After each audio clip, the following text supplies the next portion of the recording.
फिर से और एक बार आप सभी लोगों का स्वागत है छात्रों की अदालत पॉडकास्ट 3 में। हमारे साथ फिर से और एक बार जुड़ चुके हैं सुल्तान सर जी, जो कि सभी लोगों को आपको पता है कि एनसीसी ट्रेनिंग करवाते हैं। आज का कुछ खास और विशेष मुद्दा हम लोग क्या लेकर आए हैं। मुद्दा कुछ इस प्रकार से है, बीते कुछ महीनों से रेलवे ग्रुप डी का जो घमासान युद्ध चल रहा है आईटीआई नन आईटीआई को लेकर, वैकेंसी 1 लाख प्लस देने की बात थी, जो 32,000 वैकेंसी आया है प्लस, इसको लेकर जो इतना घमासान युद्ध चल रहा है, हम लोगों ने बहुत सारे छात्रों के हित को लेकर वीडियो अपलोड किया है, जिसमें बहुत ऐसा कमेंट आ रहा है छात्रों का। कुछ छात्र सजेशन को कमेंट कर रहे हैं कि ऐसे करने से वैसे करने से बेटर होगा। कुछ छात्र गवर्नमेंट को गाली गलौज दे रहे हैं, कुछ छात्र मोदी जी को पसंद नहीं कर रहे हैं, कुछ छात्र रेलवे मंत्री को पसंद नहीं कर रहे हैं। तो कुछ ऐसा कमेंट है जो आज वही सवाल मैं इनसे करूंगा, सुल्तान सर जी से करूंगा, और ये अपना सजेशन यहां पर रखेंगे और अंत में देखा जाएगा कि फाइनल सॉल्यूशन आखिर निकलता क्या है। तो चलिए वीडियो को शुरू करता हूं। मैं अनूप प्रसाद अफसर, आपका स्वागत है अगेन हमारे चैनल पर। जय हिंद, जय भारत। और आज गणतंत्र दिवस के आज नहीं होगा अपलोड तो इसको भूल जाइए। जय हिंद, जय भारत। जी बताइए। चलिए पहला एक कमेंट मैं आप लोगों को पढ़कर सुना दूं। थोड़ा लंबा कमेंट है, लेकिन भाई ने जो बात किया है, भाई का नाम है पप्पू राम।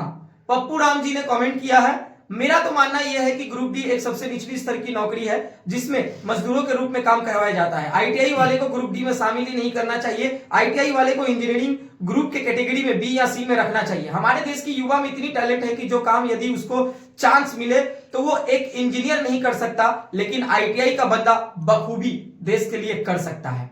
दुर्भाग्यवश हमारा दुर्भाग्य यह है कि हम लोगों को चांस ही नहीं मिलता है और उसकी जो सभी हुनर है वो दबी की दबी रह जाती है। इसलिए यदि आवाज उठानी है तो सही पॉइंट पर आवाज उठाने की कोशिश करें।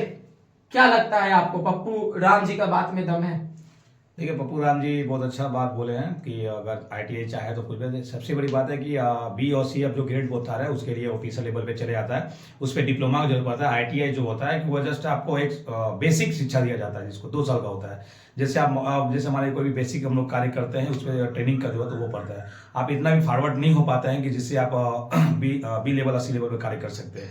इसीलिए बात को, हाँ आईटीआई नॉन आईटीआई बेटर और आईटीआई है कि वो बेसिक अवेलेबल है, उसके बाद डिप्लोमा होता है, डिप्लोमा एडवांस डिप्लोमा, तो उसके बाद आप बीटेक वगैरह एमटेक वगैरह कर सकते हैं। तो आप समझ सकते हैं कि कितना डिफिकल्ट होता है। ये बोलना गलत है कि आप इसके लिए वजह से तो आईटीआई जो दिया हुआ है, इसलिए टेक्निकल एक जब इसके पहले जो वैकेंसी आया था उसमें टेक्निकल बोल के आता है। अगर आईटीआई की है तो जेयू के 2 है, इसमें टेक्निकल 3 उसमें आप फॉर्म फिलअप कर सकते हैं, कोई बात नहीं है। बेशक आपका कुछ पॉइंट ऑफ व्यू सही है, बट कुछ पॉइंट ऑफ व्यू पे आपका गलत है। तो सीधा सीधा अगर मैं बोलूं तो आपने जो बोला कि निचली स्तर का नौकरी, हाँ सही है, लेकिन इसमें कुछ टेक्निकल पोस्ट भी है जिनके लिए ही आईटीआई का डिमांड किया गया है। आप जो बात कर रहे हैं बी और सी का, वो हाई लेवल का ऑफिसर रैंक का चल जा रहा है, तो उसमें एजुकेशनल क्वालिफिकेशन बहुत ज्यादा लगेंगे। चलिए ये चीज क्लियर हो गया। दूसरा, यहां पर स्नेहा राज जी कमेंट की है, बहुत हो गई बेरोजगारी की मार, अब की बार बीजेपी सत्ता से बाहर, बीजेपी हटाओ, रेलवे बचाओ, निजीकरण हटाओ, सरकारी नौकरियां, सरकारी संस्थाएं, सरकारी संपत्ति और अपना भविष्य बचाओ, सारे अभ्यर्थी एक हो जाओ, इस जन विरोधी सरकार से मुक्ति पाओ, देश को बिकने से बचाओ। बता दूं आपको, ये जो कमेंट आपने सुना, इस रिलेटेड कमेंट अगर मैं बात करूं, हर दिन 3-4 वीडियो रेलवे ग्रुप डी से रिलेटेड मैं अपलोड कर रहा हूं। प्रत्येक वीडियो में अगर 100 कमेंट आ रहा है तो जिसमें से 60 कमेंट 70 कमेंट का आंकड़ा कुछ ऐसा रह रहा है कि वो लोग इस गवर्नमेंट से खफा हो चुके हैं। वो लोग ना ही बीजेपी गवर्नमेंट को पसंद कर रहे हैं, मोदी जी को, ना ही रेलवे मंत्री को पसंद कर रहे हैं। तो इस रिलेटेड आखिर क्या छात्रों को बोलना है? देखिए, बीजेपी सरकार हो या कोई भी सरकार हो, ये सरकार जो है धर्म का चरस जो था पिला चुका हुआ है। और पढ़ा लिखा युवा भी आज मतलब एक अलग धरना देकर बैठे हैं, हिंदू मुस्लिम कर रहे हैं। और कुछ आप जो बता रही हैं, क्या नाम है उनका? इनका नाम है स्नेहा राज। स्नेहा राज जी का जो भी है वो बोले कि वो बीजेपी और बचाओ। आपको बता दें कि इसी एसटी एससी ओबीसी के ही लोग ज्यादा चरस खा के बैठे हुए धर्म के नाम पे। धर्म के ज्ञान तो कुछ है नहीं, फिर भी धर्म कर रहे हैं और अपना शिक्षा को खत्म करते जा रहे हैं। और दूसरी नंबर बात है कि आप तय नहीं करेंगे, ये सारे जनता तय करेगी कि कौन सरकार रहेगी नहीं रहेगी। अगर सारे लोग अगर ये सरकार का विरोध है तो फिर बीजेपी सरकार कैसे आ जा रही है, ये भी सोचने की पहल है। क्योंकि कहीं पे भी अगर बात बोलते हैं, कहीं पे मान लीजिए 2-4 घटना घट सकती है या बूथ दखल हो सकता है, सब जगह तो नहीं है। ये 500 43 में से आप ऑलरेडी वो 240 में एक बहुमत में वो बीजेपी सरकार, इसका कहीं ना कहीं इससे युवा पीढ़ी। तो चलिए, स्नेहा राज जी का आंसर यहाँ पर मिल चुका बखूबी, लेकिन मैं एक पर्सनली सवाल आपसे करना चाहूंगा, ठीक है। रेलवे मंत्री जी, एक बहुत बड़ा दिलासा, हम लोग वेस्ट बंगाल में रहते हैं तो बोला जाता है ना, सांत्वना पुरस्कार। तो मेरे अनुसार से रेलवे मंत्री जी सारे रेलवे रिक्रूटमेंट के जितने भी अनएम्प्लॉयमेंट स्टूडेंट जो लोग तैयारी कर रहे हैं उनको कुछ सांत्वना पुरस्कार दिए। पुरस्कार कुछ इस प्रकार से है, अभी से इतिहास चलता आ रहा था रेलवे रिक्रूटमेंट का कि 4 साल बाद रेलवे का वैकेंसी आता था, ठीक।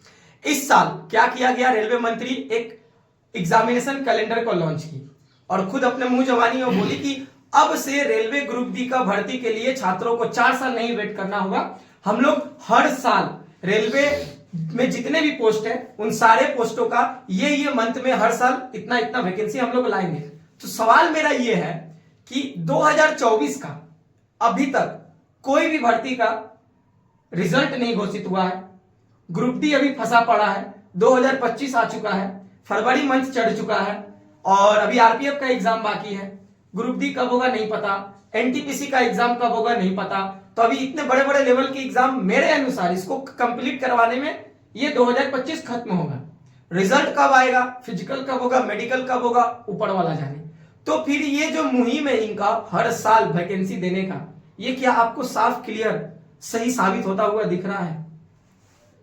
देखिए, सबसे पहला बात तो मैं बोल दूं, सारे क्वेश्चन का एक ही आंसर है, कथनी और करनी में अंतर होता है। सिर्फ उनका कथनी है, बोल सकते हैं कि ये कथनी है, कथनी है, कथनी है, ये करनी नहीं है, करनी नहीं है। अगर ऐसा उनका पास रहता तो उनको समझना होता है कि ग्रुप डी हो चाहे ग्रुप बी हो ग्रुप सी हो, कि वैकेंसी बच्चे बैठे हुए, उनका उम्र हो रहा है, कल डेट में उम्र खत्म हो जाएगा, तो उनको तो निजीकरण करना है। तो इसीलिए वो तो जा रहे हैं, फाउंडर से मिल रहे हैं, सबसे मिल रहे हैं। देखिए ITI वाला है तो ये कंपनी में जॉब है। आप देखिए गवर्नमेंट ने लॉन्च किया है कि अगर टेक्निकल है, आपके पास उम्र है तो इतना एज से इतना तक आपको अपेंडिक्स करवाया जा रहा है, आपका ये जॉब है। कहीं यही जो चीज चला है, सरकार एक पीछे से साइड से बेकअप रास्ता खोल दिया कि भैया आप प्राइवेट में आइए, आज से हम लोग प्राइवेट कर रहे हैं, उसके बाद जब हम लोग वैकेंसी निकले तो वैकेंसी भरेंगे।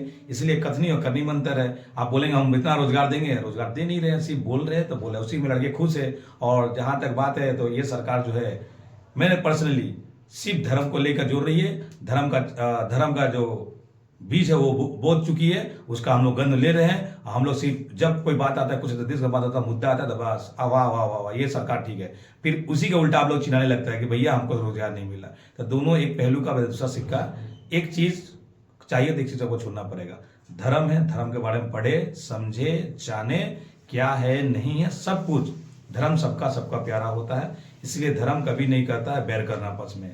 और आज लोग आपस में आपको यही हाल कर दिया अंग्रेजों की तरह कि बीज बो दिया है, उसका गंध ले रहे हैं। और आप पढ़े नहीं पढ़े, जब जरूरत होगा तो कुछ एक टॉनिक दे देंगे, जड़ी बूटी दे देंगे, बस वही चीजें वही कथनी होती है। तो यहाँ पर जितने भी लोग रेलवे मंत्री बीजेपी गवर्नमेंट को पसंद नहीं कर रहे थे, चलिए क्लियर कट समझ में आ रहा है। एक यंग युवा, बेरोजगार युवा स्टूडेंट, ये लोग कोई भी सरकार को क्यों चुनते हैं? एक ही मकसद से चुनते हैं कि भैया हम लोगों को आने वाले टाइम में रोजगार का माध्यम मिलेगा और गवर्नमेंट वैकेंसी ठीक ठाक सही समय पर आएगी, हम लोग फॉर्म भरेंगे, जॉब लेंगे मेहनत करके। लेकिन यहां पर उल्टा हो रहा है, जो वैकेंसी आ रही है उस पर फर्जीवाड़ा हो रहे हैं, पेपर लीक हो रहा है। इसी कारण से छात्र इनको पसंद नहीं कर रहे हैं। और पसंद नहीं करने का सबसे बड़ा एक, आप किसी को आशा देकर, यानी कि मान लीजिए यहां पर एक रसगुल्ला लेकर मैं आ रहा हूं, हमारे सर के पास लाया, जस्ट टच करके खुद खा गया, ठीक है, तो ये बहुत गुस्सा होंगे, भाई देना है तो दो, नहीं देना है तो मत दो। वही हाल हो रहा है।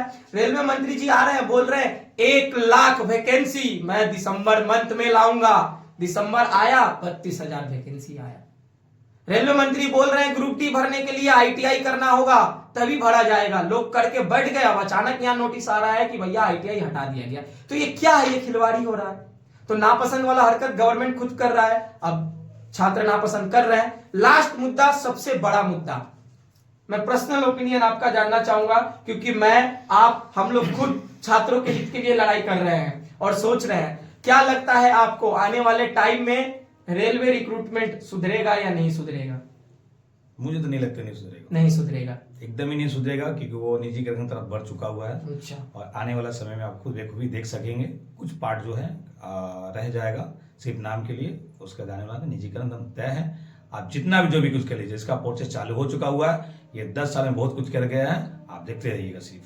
चलिए, मैं ज्यादा कमेंट का यहाँ पर नहीं दिखाया आप लोगों को, लेकिन जो दिखाया सभी से रिलेटेड था। आप लोगों से एक ही गुजारिश है, बस पढ़े मन लगाकर, और फिलहाल अभी रेलवे ग्रुप डी को लेकर जो प्रोटेस्ट चल रहा है उसको जारी रखना है। चलिए, वीडियो को यहीं पर छोड़ता हूं, फिर मिलूंगा नेक्स्ट